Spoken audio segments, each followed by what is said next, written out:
Hizi hapa ni sababu ambazo zitakazozifanya Dar es Salaam Young Africans kupata ushindi mnono kutoka kwa Singida Black Star siku ya leo ya tarehe 5 mwezi wa 3 mwaka huu na 2026. Na kama bado hujasubscribe channel hii, hakikisha unafanya hivyo, comment, share, like ili watu wengine wapate kujua zaidi na zaidi. Kama nilivyosema hapo awali, hizi hapa ni sababu ambazo zinaweza zikaifanya Yanga ikaibuka na ushindi mnono sana. Sababu ya kwanza, matokeo aliyopata katika mechi ya mwisho, mechi iliyomhusisha mtani wake Simba Sport Club. Tuliona Dar es Salaam Young Africans ilitoka sare ya kutofungana na moja ya klabu pinzani ya Young Africans iliyopo nchini Tanzania ambayo ni Simba. Kwa hiyo ni sababu ambayo itafanya kuwapa motisha wachezaji kupambana zaidi ili kupata alama 3. Sababu ya pili, gap iliyokuwepo kati ya Young Africans na Simba Sport Club ni alama 5. Kwa hiyo kama watapoteza mechi ya leo, it means kwamba gap linabakia alama 2. Anakuwa anamkaribisha adui yake mkuu karibu katika kuhakikisha wanapambania kombe hili la NBC Premier League kwa mwaka huu 2025-2026. Lakini pia sababu ya tatu, kurudi baadhi ya wachezaji.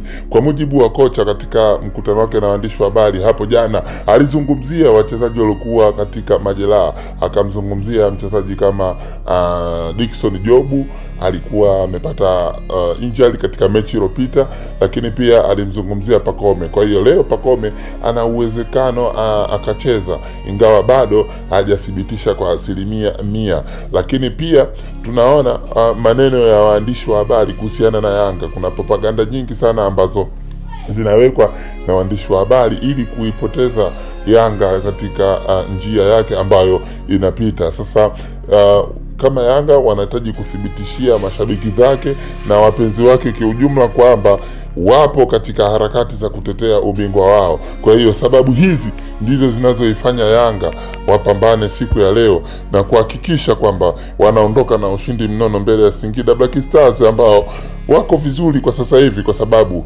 wamerudi kwa nguvu zote kutokana na mechi kadhaa hapo nyuma walikuwa wafanye vizuri baada ya kuondoka kocha wao ambao sasa hivi ni kocha wa timu ya taifa ya Tanzania Miguel Gamondi. Amekuja kocha mpya, matokeo yao hayana mwendelezo mzuri wa kupata ushindi wa kila siku, lakini sio far so good, wako na timu nzuri. Na tunaangalia kurejea kwa striker wao Gwede ambaye sasa hivi anaanza kupata nafasi, na tunavyomjua tangu Gwede alivyokopo Yanga alikuwa anacheza vizuri na alikuwa anaipatia Yanga magoli mengi.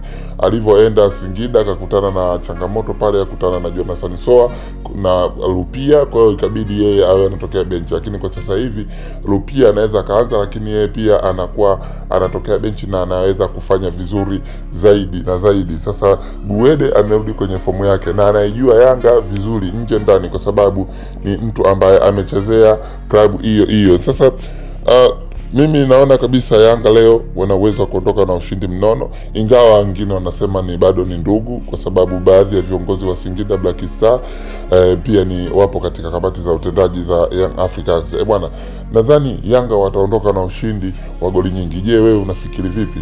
Yanga wataondoka na ushindi wa goli nyingi au watapoteza mechi hii ya leo itakayochezwa majira ya saa 10?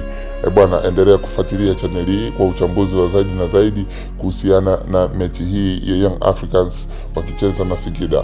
Singida ndio wamewakaribisha Yanga. Bwana, endelea kusubscribe channel hii ili uwe wa kwanza kupata taarifa murua kama hizi za kimichezo na burudani.